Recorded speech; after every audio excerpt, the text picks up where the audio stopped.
teammates name is Divyansh and Brior. Today we are excited to show you our project, the Robo Car using the Megatron kit.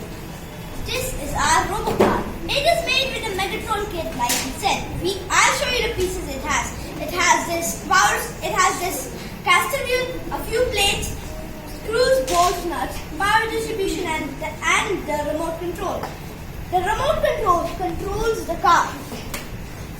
And then the power goes from there to the power distribution that distributes the power to these two motors. Then as we started, it can move forward, backward, or by turning. This has the linear motion. This project teaches us how motors and circulators work. In future, like our Robo Car can carry small items in emergencies also. Now, I will show you how it works.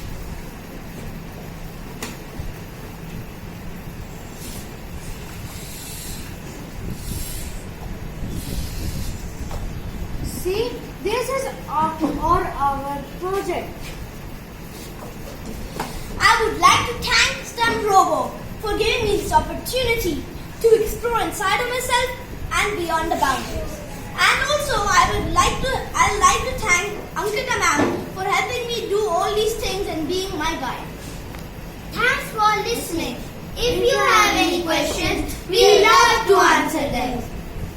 Thank you.